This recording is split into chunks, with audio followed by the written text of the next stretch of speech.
Hezbollah is in the Lebanese government.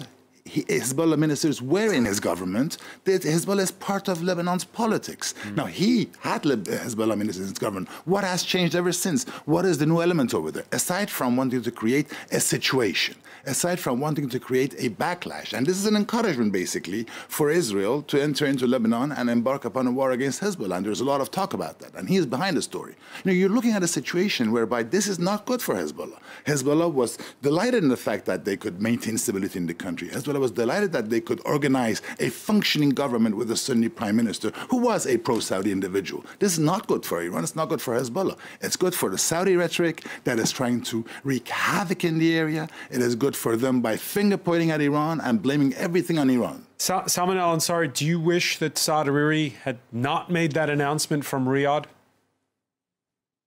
Actually, it's very important to respond to a point that your honorable guest has mentioned. He avoided saying that Hezbollah is linked to Iran, even though Hassan Nasrallah disagrees with him. And he said publicly, and it's on YouTube, that Hassan Nasrallah gets all the support from the radical Iranian regime. I don't know if he wants to be more of a Hezbollah sympathizer more than Hassan Nasrallah. That's interesting. When it comes to Saad al-Hariri, he came to Saudi Arabia because there was a plot to assassinate him.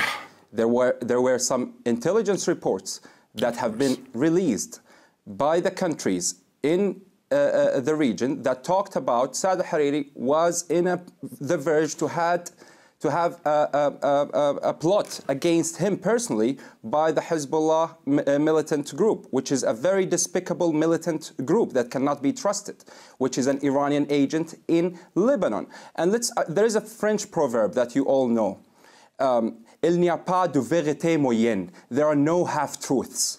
The only truth about Hezbollah is that it's an Iranian agent that wants to disturb and destroy the Arab world through this militant ideology that does not want no good for the country around it and for the whole world, specifically in Europe and in the United States and everywhere. And we all know how Hezbollah is in the sanctioned list of the United Nations and the U.S. Treasury Department and the U.S.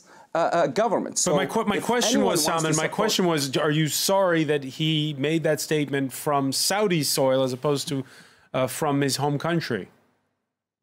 Actually, if it's going to be for his safety, I would say, no, it's good that he made it in Saudi or any other place other than Lebanon, as long as Hezbollah is still controlling the country in Lebanon. This is not something to be acceptable. And I'm pretty sure that there is a regional and global consensus and agreement to combat all the Iranian-backed militias and their advocates and their promoters and the people who support them, even by words.